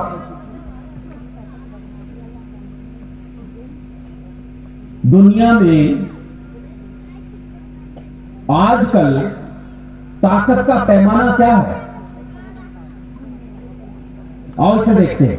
ये बताओ, दुनिया में आजकल सबसे ताकतवर देश कौन सा है? बोलो भाई। अमेरिका। कौन है सबसे ताकतवर देश? अमेरिका। क्यों? ये कह रहे हैं उसके पास सबसे ज्यादा पैसे हैं। आपको पता है दुनिया में सबसे ज्यादा कर्जा अमेरिका के पास है। आप बताओ, है? बुद्धि तो भारत और नेपाल के साइंटिस्ट जा रहे हैं वहां भाग भाग कर। इसका मतलब बुद्धि किसकी है उसके पास? हमारी है। अब बोलो, अमेरिका सबसे ताकतवर क्यों है? दुनिया अमेरिका से क्यों डरती है? उसके पास एक हथियार है बहुत खतरनाक, क्या नाम है उसका? परमाणु बम। क्या नाम है उसका? अब आप कहोगे परमाणु बम तो दूसरे देशों के पास भी है, भारत के पास भी है, पाकिस्तान के पास भी है, ऐसे छोटे छोटे देशों के पास भी परमाणु बम है। फिर इसमें कौन बड़ी बात हो गई? सुनो, भारत पाकिस्तान के पास तो 100 150 परमाणु बम है, अमेरिका के पास 10,000 परमाणु बम है। कितने हैं? अब लड़ो है। हमारे यहां रोज भारत में जो है जोश में आके लड़के आस्तीन चढ़ा लेते, बोले अब देखा अमेरिका को, देख लेगा भैया, खाम खा शोर मचाते हैं, ऐसे नहीं देखा जाता। 10,000 परमाणु बम है। आज दुनिया में ताकत का पैमाना क्या है? परमाणु बम। क्या है ताकत का पैमाना? बोलो, परमाणु बम। और ध्यान से सुनो, सूरज से हमें प्रकाश मिलता है, ऊर्जा मिलती है। सूरज पर इस प्रकाश और ऊर्जा का निर्माण कैसे हो रहा है? ऐसे हो रहा है जैसे परमाणु बम में ऊर्जा बनती है। जैसे परमाणु बम में ऊर्जा बनती है वैसे ही सूरज पर भी परमाणु बम है। और कितने फटते हैं? परमाणु बम से भी एक उल्टा बम होता है जिसे कहते हैं हाइड्रोजन बम, जो परमाणु बम से कई लाख गुना ज्यादा ताकतवर है। ऐसे करोड़ों करोड़ हाइड्रोजन बम सूरज पर प्रतिदिन फटते हैं, प्रति सेकंड फटते हैं, करोड़ों करोड़ हाइड्रोजन बम फटते हैं। बोलो, सूरज पर सबसे ज्यादा ताकत हुई कि नहीं हुई? है ना? बोलो, हुई कि नहीं हुई? और ये तो एक सूरज है, ऐसे असंख्य सूरज हमारी आकाश गंगा में बिखरे पड़े हैं, और ऐसी असंख्य आकाश गंगाएं पूरे ब्रह्मांड में बिखरी पड़ी हैं। बोलो, इसके जितनी ताकत किसी के पास है संसार में? नहीं है। और जिसके पास सबसे ज्यादा ताकत है उसे कहते हैं सर्वशक्तिमान। क्या कहते हैं उसे? बोलो, क्या कहते हैं उसे? सर्वशक्तिमान। अब ये सर्वशक्तिमान रहता कहां है? चार बातें हो गई। बोलो, पहली क्या थी? एक बार बोलो, दोहराओ एक बार, मेरी ओर ध्यान दो, मेरी ओर ध्यान दो। पहला सर्वज्ञ, दूसरा चेतन, तीसरा सत, चौथा सर्वशक्तिमान। ये रहता कहां है? ये कहां रहता? चौथे आसमान पे जहां ईसाई बताते हैं, या सातवें आसमान पे जहां मुसलमान बताते हैं, या कैलाश पर्वत पे जहां हिंदू बताते हैं। क्षीर सागर हिंदुओं का तो यही पता नहीं कहां कहां बताते हैं। क्षीर सागर में बताते हैं, बैकुंठ लोक में बताते हैं, ये कैलाश पर्वत पे बताते हैं, न जाने कौन सी नदी में बताते हैं। ये सोचो कहां रहता है? ये ढूंढे कहां रहता है। मैं बताता हूं कहां रहता है। मुसलमानों के यहां कुरान में, ईसाइयों के यहां बाइबल में, और हिंदुओं के यहां पुराण में एक ही बात लिखी है कहां रहता है। वो क्या कहते हैं? सुनो, दुनिया को कैसे संभालता है, उसके संभालने का तरीका सुनो। क्या है वो कहते हैं? दुनिया को संभालने के लिए उसने हर आदमी के कांधे पर 2 देवदूत छोड़ रखे हैं। हर आदमी के कांधे पर कितने देवदूत हैं? बोलो, 2 देवदूत हैं। कितने देवदूत हैं? 2। एक दाएं कांधे पर रहता है और एक बाएं कांधे पर। दाएं कांधे वाला पुण्य गिनता जाता है और बाएं कांधे वाला पाप गिनता जाता है। और जब आदमी मर जाता है तो इसे पकड़कर ये देवदूत ले जाते हैं वहां जहां न्याय हो रहा है। वहां एक बड़े मुनीम जी बैठे जिनका नाम है चित्रगुप्त, और चित्रगुप्त मुनीम जी के पास इसे ले जाकर छोड़ देते हैं। कहते हैं देखो जी मर गया, हम ले आए हैं। और चित्रगुप्त मुनीम जी कहते हैं दिखाओ इसके पाप और पुण्य कितने हैं। तो अगर पाप ज्यादा हो तो कहां भेज देते हैं? नरक में। और अगर पुण्य ज्यादा हो तो कहां भेज देते हैं? स्वर्ग में भेज देते हैं। अच्छा, बराबर हो जाए तो कहां बिठाते हैं? ये नहीं बताया, ये नहीं बताया। पर इस कहानी को समझने का प्रयास करो। एक आदमी के कांधे पर कितने देवदूत हैं? मेरी ओर ध्यान दो। एक आदमी के कांधे पर 2 देवदूत। आदमी कितने हैं पूरी दुनिया में? 700 करोड़। कितने आदमी हैं पूरी दुनिया में? 700 करोड़। तो देवदूत कितने हो गए? गुणा करो। देवदूत कितने हो गए? 1400 करोड़ देवदूत हो गए। 1400 करोड़ देवदूत। और ये दिन रात हिसाब लगाते हैं, पाप किया कि पुण्य किया, पाप किया कि पुण्य किया, पाप किया कि पुण्य किया। ये लगातार गिनते जाते हैं। एक भी पाप अगर इनसे छूट गया, एक भी पुण्य अगर छूट गया तो असावधानी के कारण वहां गलती हो जाएगी, अन्याय हो जाएगा। इसलिए पाप और पुण्य को छोड़ नहीं सकते, लगातार गिनते जाते हैं। तो फिर इन्हें लगातार गिनते जाने के लिए इनके सहयोगियों की जरूरत पड़ेगी, क्योंकि मान लो शौच करने जाएगा, कोई और काम करने जाएगा तो गिनना पड़ेगा। तो वहां लिखा है उन किताबों में कि इनकी पत्नियां भी हैं। तो 1400 करोड़ तो देवदूत और 1400 करोड़ देवदूतनियां कितने हो गए? गिनो भाई, कितने हो गए? 2800 करोड़। और इंडियन फैमिली प्लानिंग के हिसाब से अगर एक जोड़े के केवल 2 बच्चे मान लूं तो 2800 करोड़ तो देवदूत और 2800 करोड़ इनके बच्चे। कितने हो गए? अरे जोड़ पड़ो, जोड़ो कितने हुए? 5600 करोड़। 700 करोड़ की देखभाल के लिए 5600 करोड़ रख छोड़े हैं और इस तरह व्यवस्था चला रहा है। और तब भी व्यवस्था में बिगाड़ आ जाता है। कहीं कोई आतंकवादी किसी को मार देता है और कहीं कोई कोरोना से मर जाता है, तब भी व्यवस्था ठीक नहीं चल रही। इसका मतलब ये कहानी बोलो सच्ची के झूठी? 700 करोड़ की देखभाल के लिए 5600 करोड़ रखे और फिर भी व्यवस्थाएं ठीक नहीं। कहानी सच्ची है कि झूठी है? झूठी कहानी। कैसी कहानी है? झूठी कहानी है, नकली कहानी है, फर्जी कहानी है। सुनो, व्यवस्थाएं तब ठीक चलती हैं जब व्यवस्थापक व्यवस्था के पास हो। एजेंटों और दलालों के आधार पर व्यवस्थाएं कभी नहीं चल सकती। मुझे एक बात बताओ, तुम्हारे प्रधानमंत्री जी का क्या नाम है? हैं? क्या नाम है? पुष्प कमल जी। पुष्प कमल जी जो हैं तुम्हारे प्रधानमंत्री हैं, कहां बैठते हैं? काठमांडू में। अब वो तो काठमांडू में बैठे हैं और यहाँ इस बेलहा गांव में यहाँ एक बच्चे ने दूसरे का सिर फोड़ दिया। क्या काठमांडू में बैठे प्रधानमंत्री महोदय को पता है? नहीं पता। तो बोलो व्यवस्था ठीक चलेगी क्या? और व्यवस्था तब ठीक चलेगी जब व्यवस्थापक व्यवस्था के पास खड़ा हो। अगर प्रधानमंत्री यहीं खड़े होते तो व्यवस्था ठीक चलती। इसका मतलब यह है कि अगर इस सर्वज्ञ को सारी व्यवस्थाएं चलानी है तो उसे व्यवस्थाओं के पास खड़ा होना पड़ेगा, तभी व्यवस्थाएं ठीक चलेंगी, नहीं तो व्यवस्थाएं ठीक चलने वाली नहीं। कैसे? इसे ध्यान से सुनो। एक बार ऐसा हुआ कि एक 12 साल का बच्चा था और एक 2 साल की बच्ची। मां दोनों को घर पर छोड़कर अकेली कहीं गई काम से और बड़े बच्चे से कहकर गई कि छोटी बच्ची को तुझे संभालना है। अब बड़ा बच्चा खेल में भूल गया। छोटी बच्ची ने जाकर चूल्हे में हाथ डाल दिया। लकड़ी का चूल्हा था, उसमें हाथ डाल दिया और उसका हाथ जल गया। अच्छा, मां आई। अब बताओ मुझे, मां ने किसे पीटा होगा? छोटे वाले को कि बड़े वाले को? क्यों? क्योंकि मां ने कहा कि जरूर तू इस व्यवस्था से दूर गया होगा, तभी ये व्यवस्था बिगड़ी। अगर तू इस व्यवस्था से दूर न जाता तो ये व्यवस्था नहीं बिगड़ती थी। मैं इस कहानी को इसलिए अच्छे से जानता हूं कि मेरे साथ घटी थी। मेरी मां ने मारा था मुझे। जब तक व्यवस्थापक व्यवस्था के पास रहता है व्यवस्था नहीं बिगड़ती, और जब व्यवस्थापक व्यवस्था से दूर चला जाता है तो व्यवस्था बिगड़ जाती है। अब चारों ओर देखो, व्यवस्था ठीक चल रही है कि गलत? ये बताओ, पीपल के पेड़ पर पीपल का पत्ता लगता है कि अमरूद का? पीपल का। और आम के पेड़ पर आम लगते हैं कि अमरूद लगते हैं? ऐसा तो नहीं होता इस बार हमारे आम के बाग में आम नहीं आए, हर पेड़ पर 3-3, 4-4 बच्चे लटके हैं? ऐसा तो नहीं होता है। व्यवस्थाएं जैसी चलनी चाहिए वैसी ही चल रही हैं। इसका मतलब है व्यवस्थापक इन व्यवस्थाओं के भीतर उपस्थित है। बोलो हाँ के ना? है ना? इसीलिए उसे कहते हैं वो कण कण में व्यापक है, और जो कण कण में व्यापक हो उसे कहते हैं सर्वव्यापक।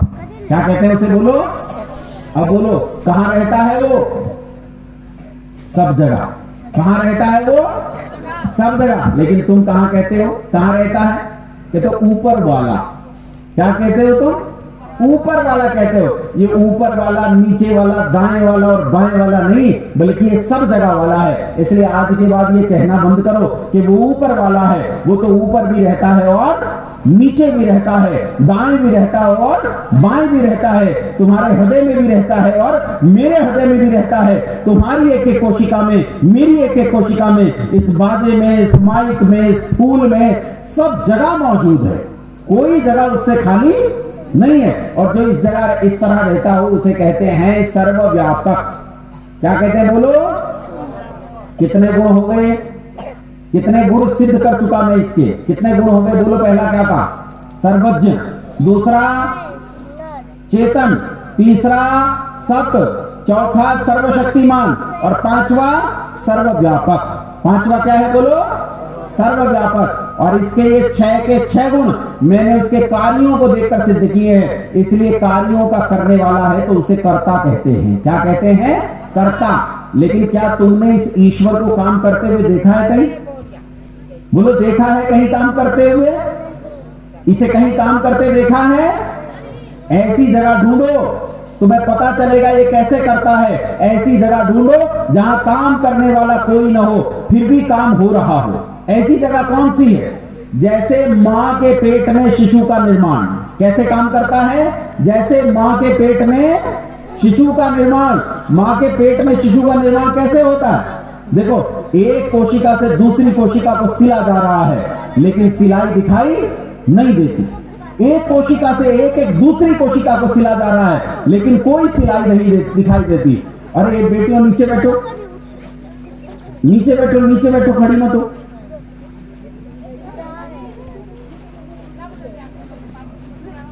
यहां मेरी ओर ध्यान दो। मां के पेट में शिशु का निर्माण कैसे हो रहा है?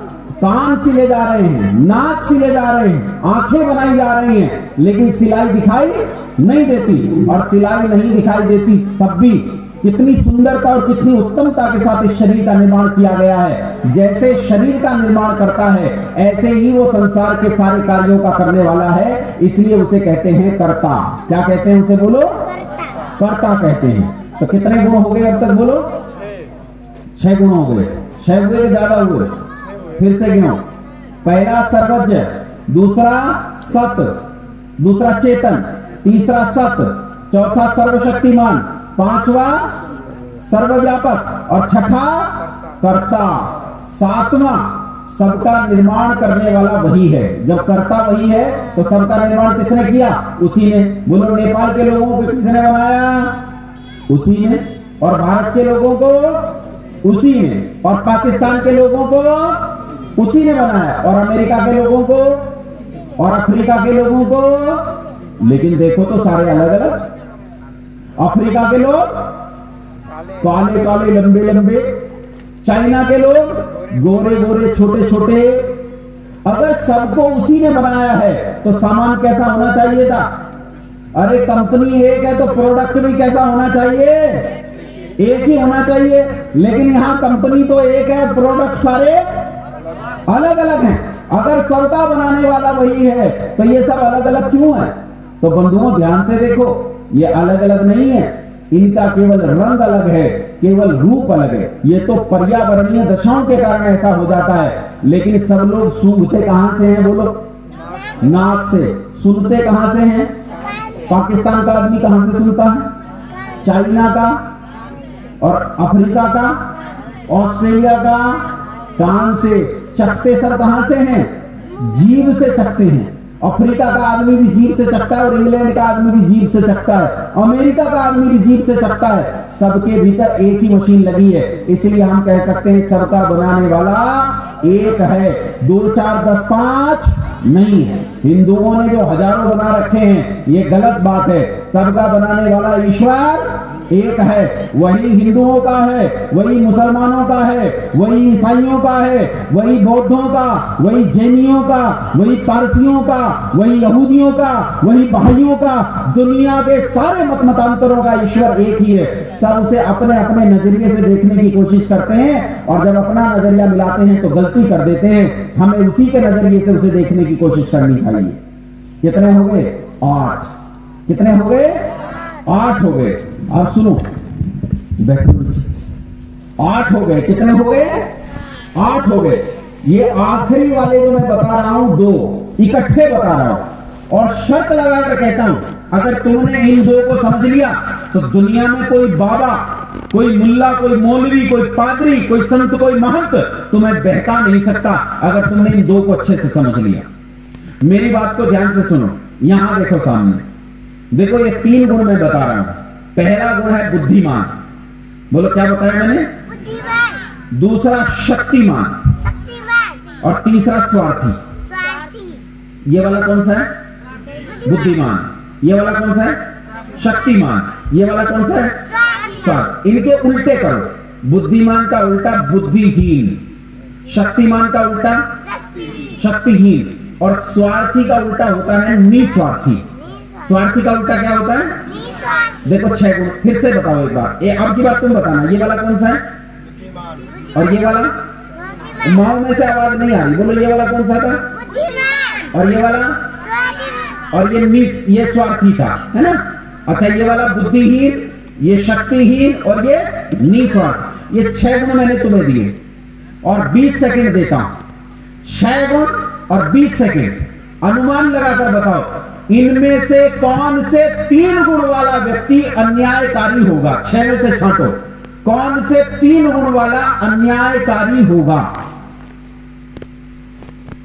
बोलो। सतवचन महाराज जी चले गए, यहां तो बुद्धि लगानी पड़ेगी। 3 बताओ, 3 बुद्धि में कैसा होगा? ठीक है, दूसरा शक्ति में, अच्छा तीसरा स्वार्थी। समझ में आ गया? तीनों गलत, 2 गलत है, 1 सही है।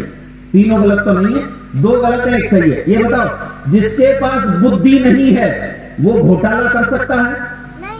चोरी कर सकता है? इसका मतलब अन्याय करने के लिए सबसे जरूरी चीज क्या है? बुद्धि है। बिना बुद्धि के अन्याय करना संभव? बिना बुद्धि के रिश्वत ले सकता है?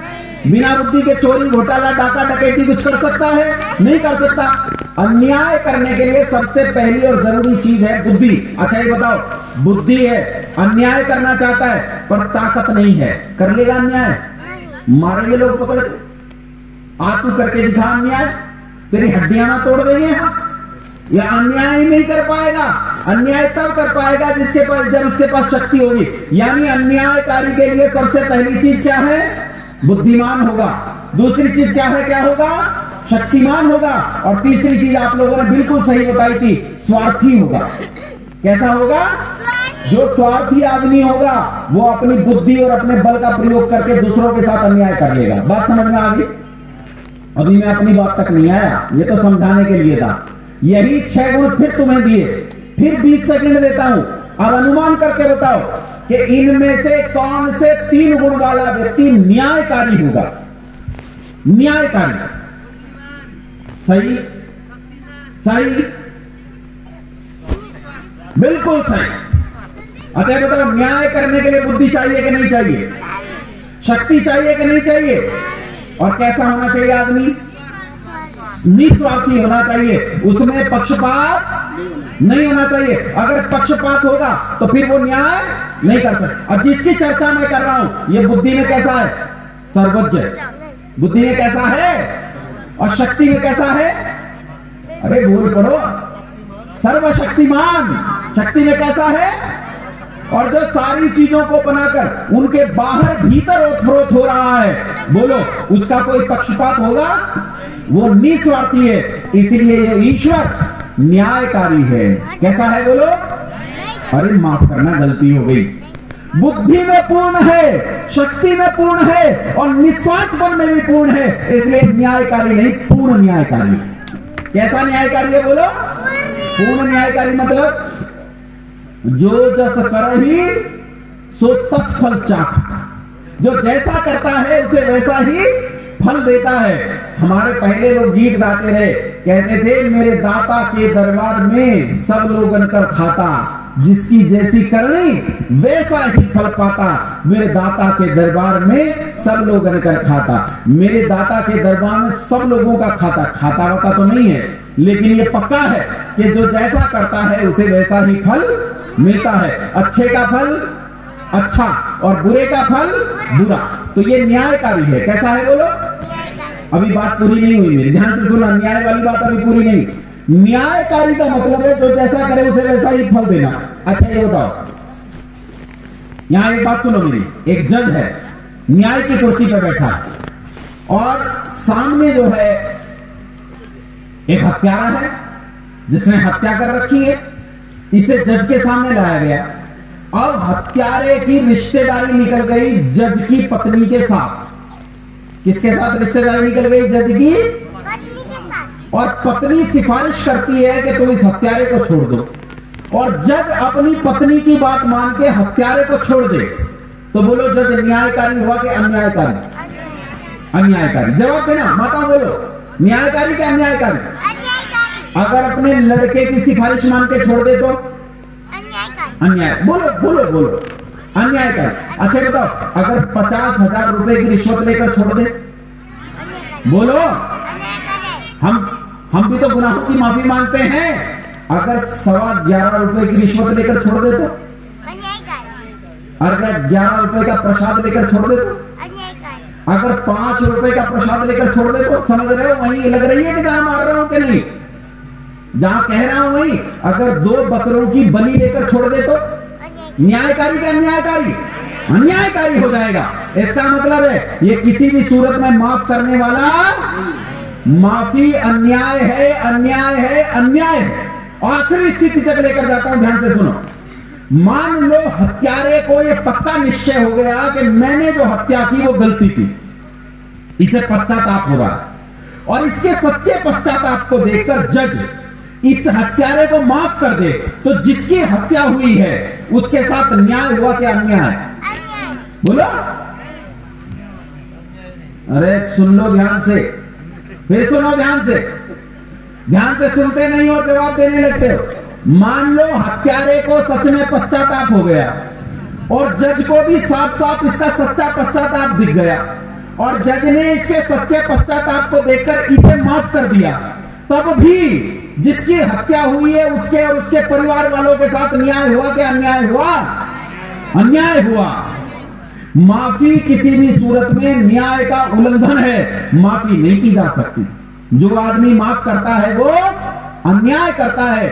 ईश्वर कभी किसी को माफ नहीं करता, जो जैसा करता है वैसा ही फल पाता है। किसी सूरत में माफी मिलने वाली नहीं है। तुम भैंसे काटकर माफी मांगना चाहो तो नहीं मिलेगी, बकरे काटकर माफी मांगना चाहो तो नहीं मिलेगी। 5 रुपए के प्रसाद से, 11 रुपए के प्रसाद से, 10,000 के, 11,000 के प्रसाद से, 21,000 के प्रसाद से माफी मिलने वाली नहीं है। जो जैसा करेगा वैसा ही फल उसे मिलने वाला है। इसे न्याय कहते हैं।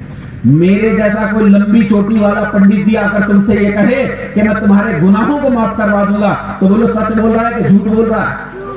बोलो जी। ईश्वर का संसार में कोई दलाल, ईश्वर ने अपना कोई दलाल नहीं रखा है। ये जितने अपने आप को पंडित, पुजारी, मौलवी, पादरी कहते हैं, ये सब अपने आप को ईश्वर का दलाल घोषित करने की कोशिश करते हैं। और जो ईश्वर का दलाल घोषित करने की कोशिश करता है, बोलो सच बोलता है कि झूठ बोलता है? झूठ बोलता है, सच नहीं बोलता। माफी नहीं मिलती है, जो जैसा करता है वैसा ही फल पाता है। आखिरी चीज बता दो, बस इसी से जुड़ी हुई है बिल्कुल। ये बताओ, दयालु होगा कि नहीं ईश्वर? बोलो भाई, अरे बोलो, ईश्वर दयालु होगा कि नहीं? दयालु होगा। तुम्हें सजा देगा गलती करने पर, तुमसे दयालु कहोगे। ध्यान से सुनो, मेरे 2 अध्यापक थे। एक तो हिंदी पढ़ाते थे, एक संस्कृत पढ़ाते। जो हिंदी पढ़ाते थे वो बहुत सज्जन व्यक्ति थे, कोई कुछ भी कर दे वो माफ कर देते थे। लेकिन जो संस्कृत पढ़ाते थे उन्होंने तो छड़ियों के नंबर रख रखे थे। डंडी थी उनके पास, और उस छड़ी का, डंडी का नंबर होता था, उस लकड़ी का नंबर होता था। छड़ी नंबर 1, छड़ी नंबर 2, छड़ी नंबर 3, 10 तक नंबर थे। जो जैसी गलती करता वैसी छड़ी से पीटते थे।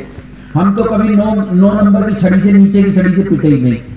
हम तो ऐसी गलती करते थे कि 9-10 वाली हमारे हिस्से आती थी। अब जब हम बाहर जाते, कोई हमसे पूछता कि भैया ये दोनों अध्यापक कैसे हैं, तो जो हमें न्याय से पीटते थे हम कहते थे ये तो बहुत खतरनाक है। और हम कहते थे, वो हमसे कोई पूछे मुझे माफ कर देते हैं वो, तो हम कहते थे वो दयालु है। तो माफ करने वाले को लोग दयालु कहते हैं, न्याय करने वाले को कौन दयालु कहता है? मान लो जज ने किसी को फांसी दे दी, कोई जज को दयालु कहेगा? फिर दया कैसे हुई ईश्वर में? रुको रुको वासुदेव, यहां बात नहीं करनी। दयालु कैसे हुआ इसे समझने का प्रयास करो। दयालु कैसे हुआ, दयालु कैसे है इसे समझने का प्रयास करो। मैं बताता हूं, सुनो। मान लो एक हत्यारे ने 500 हत्या कर दी। कितनी? और 500 और करने वाला है, लेकिन 500 करते ही पकड़ा गया और जज ने इसे फांसी दे दी। तो मुझे एक बात बताओ, जिन 500 को मारने वाला था उन पर दया हुई कि नहीं हुई? बोलो भाई, उन सब पर दया हुई कि नहीं हुई? उन सब पर दया हुई, जिन 500 को मारने वाला था। इस तरह वो दंड देकर भी दया करता है। और इस संसार में जितना कुछ हमें मिल रहा है ये सब ईश्वर की दया है। धूप क्या है? ईश्वर की दया है। हवा क्या है? ईश्वर की दया। ठंड क्या है? ईश्वर की दया। बारिश क्या है? ईश्वर की दया। छाया क्या है? ईश्वर की दया। भूख क्या है? ईश्वर की दया। प्यास क्या है? ईश्वर की दया। पानी क्या है? ईश्वर की दया है। आंख क्या है? ईश्वर की दया है। आंखों से जो दिख रहा है वो क्या है? ईश्वर की दया है। कान क्या है? ईश्वर की दया है। कान से जो सुन रहा है वो क्या है? ईश्वर की दया है। माँ बच्चा पैदा करती है, वो बच्चा क्या है? ईश्वर की दया है। माँ को बच्चा पैदा करने में जो पीड़ा होती है वो क्या है? वो ईश्वर की दया है। संसार में जो कुछ देखते हो वो सब क्या है? वो ईश्वर की दया है। इसलिए ईश्वर दयालु है। कैसा ईश्वर बोलो? दयालु। कितने गुण हो गए? 10। कितने गुण हो गए? 10। अब फिर से दोहराते हैं। सबसे पहला क्या था? सर्वज्ञ। दूसरा क्या था? चेतन। तीसरा सत्य। चौथा सर्वशक्तिमान। पांचवा सर्वव्यापक। छठा कर्ता। सातवां एक। नौवां न्यायकारी। 10वां दयालु। ध्यान से सुनो। जाना तो मुझे 25 तक था, लेकिन मुझे पता है कि आपकी बैठने की एक क्षमता है और वो क्षमता लगभग समाप्त हो रही है, इसलिए बैठे रहो। बस मैं समाप्त कर रहा हूं, उठना मत। अब बैठे रहो, मैं समाप्त कर रहा हूं। बाकी चीजें कल करूंगा, बाकी चर्चाएं। आज केवल इतनी 10 पर रुकता हूं। लेकिन ये 10 तुमने तो मुझे बताए नहीं। एक बार तुम भी तो बताओ। ये तो मैंने बताया, एक बार फिर से मुझसे सुन लो। पहला क्या था?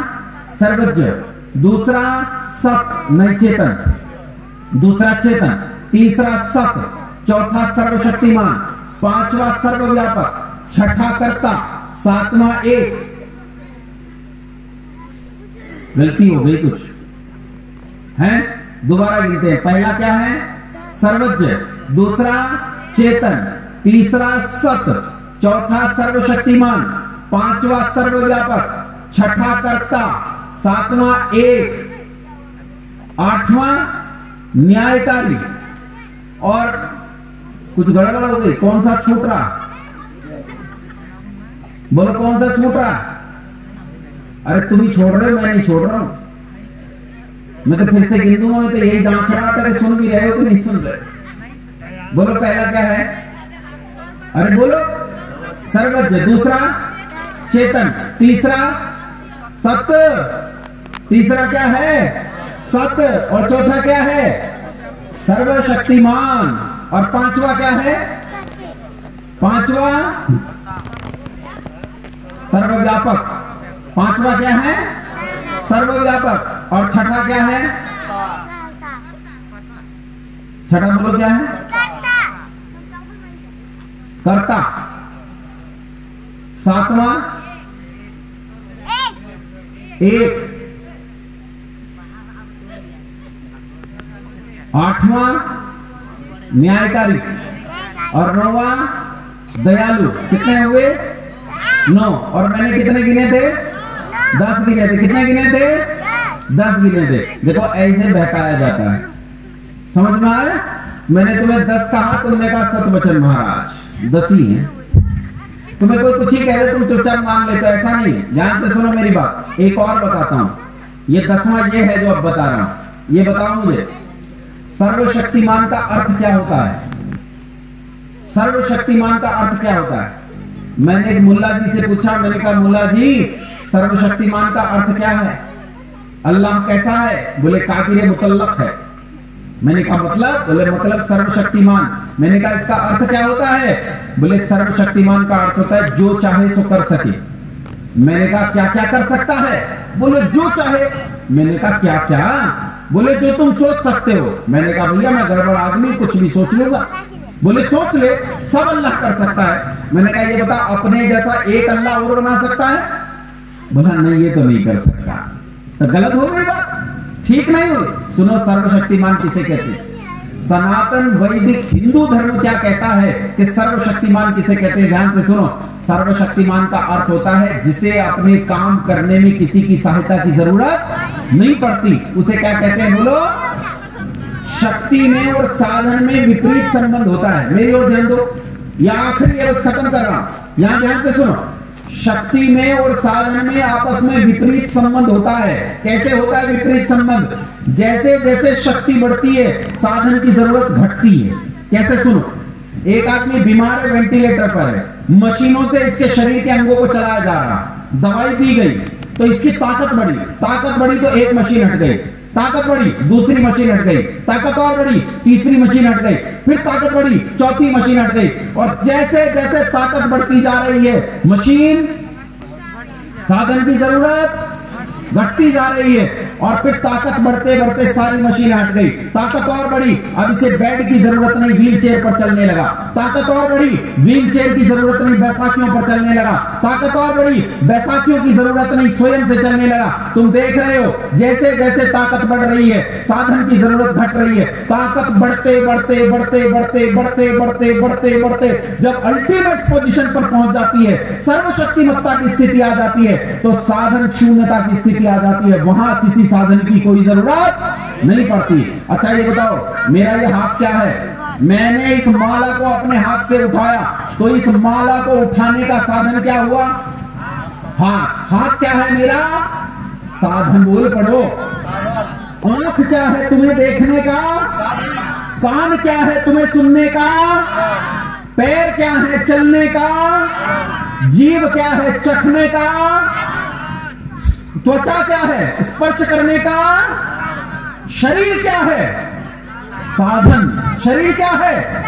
जो सर्वशक्तिमान है उसे इस शरीर रूपी साधन की भी कोई जरूरत नहीं है, और जिसके पास शरीर नहीं, जिसके पास आकार नहीं, उसे कहते हैं निराकार। क्या कहते हैं बोलो?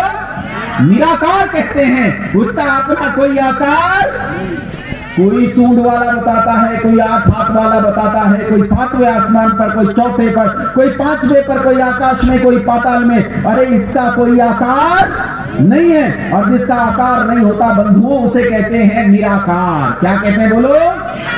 और कितने हो गए? 10। मैंने 9 को 10 इसलिए कहा था ताकि देख सकूं कि तुम सुन भी रहे हो कि नहीं है। या सतवचन महाराज बोले, महाराज जी कमाल की बात बताई। बोले क्या बताया? बोले ये पता नहीं क्या बताया। बताया बहुत बढ़िया।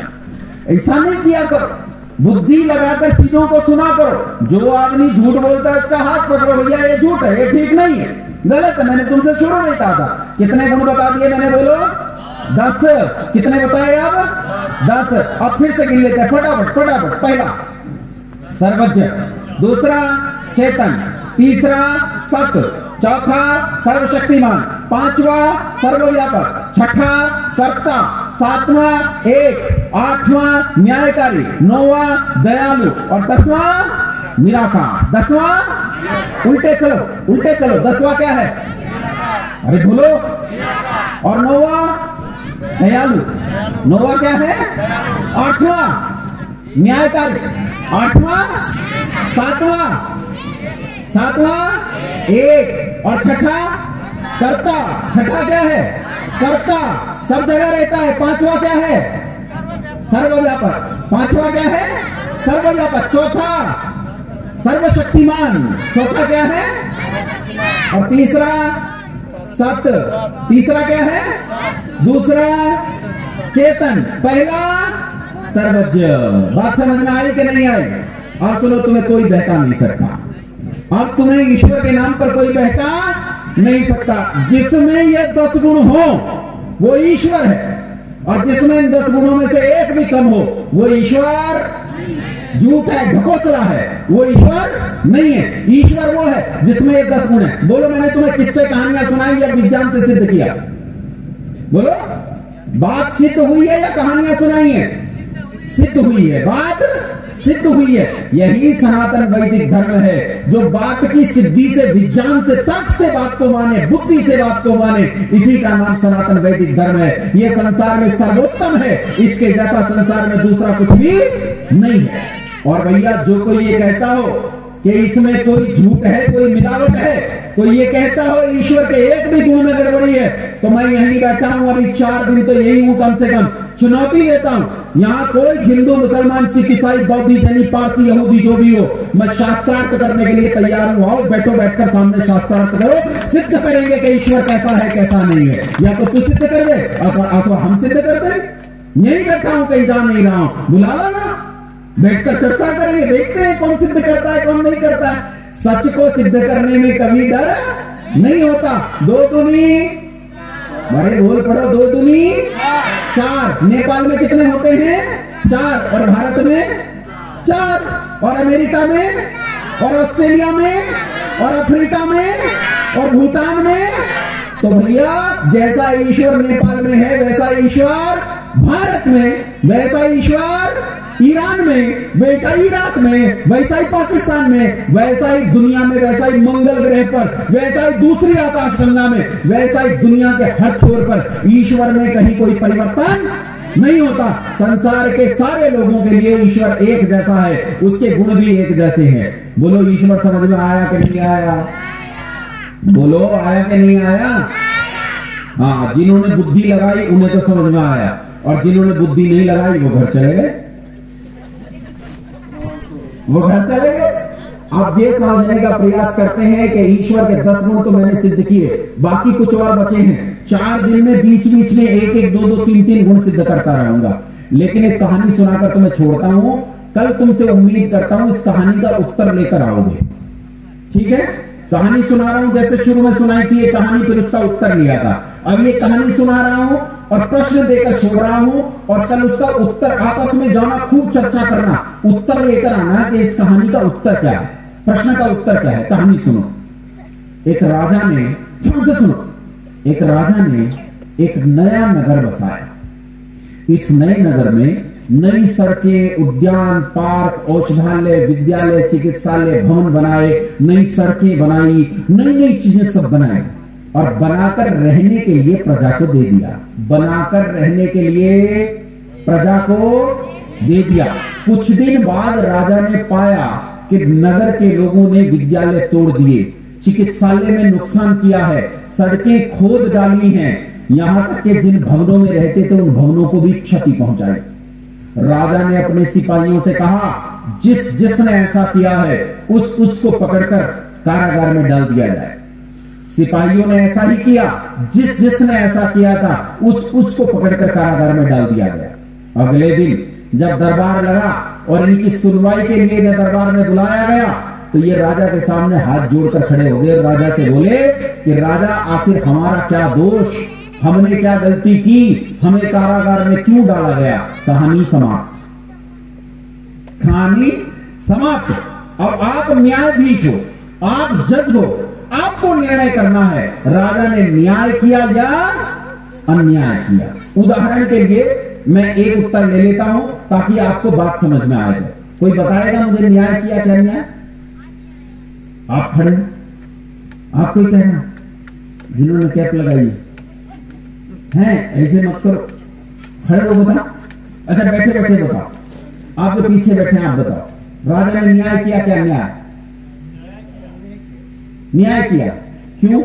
ये भी बताना पड़ेगा क्यों। इसलिए घर जब जाओगे तो सोचना क्यों किया न्याय।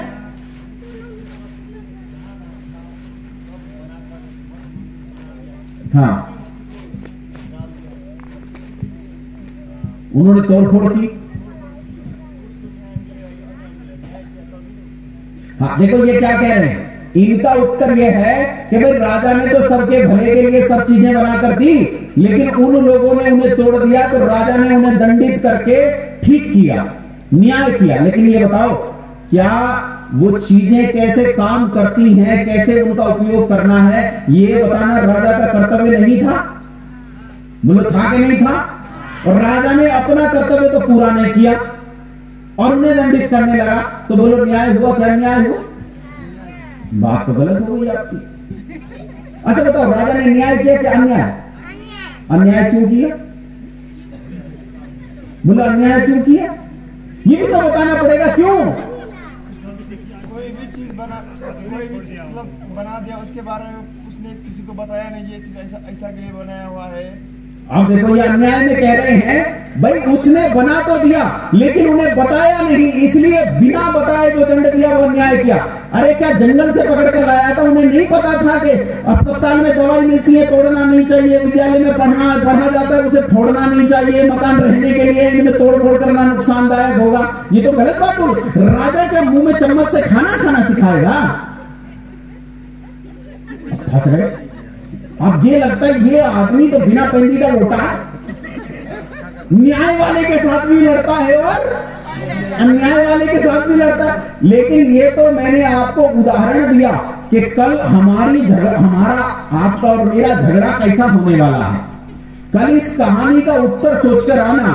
कल रात्रि में इसी समय इसी कहानी पर हम फिर से चर्चा करेंगे। कल रात्रि तक इस पर जरूर विचार करके आना कि राजा ने न्याय किया या अन्याय। यदि आप घर बैठे ऑनलाइन माध्यम से संस्कृत बोलना सीखना चाहते हैं तो आप हमें दिए गए नंबर पर व्हाट्सएप करें अथवा कॉल करें। हम आपको संस्कृत सीखने की ऑनलाइन कक्षाओं में जोड़ लेंगे। वहां पर आप संस्कृत बोलना सीख सकते हैं। यदि आप संस्कृत सीखने की कोई अच्छी पुस्तक खोज रहे हैं तो भी आप हमें दिए गए नंबर पर व्हाट्सएप करें अथवा कॉल करें। हम आपको संस्कृत सीखने की एक अच्छी पुस्तक उपलब्ध कराएंगे।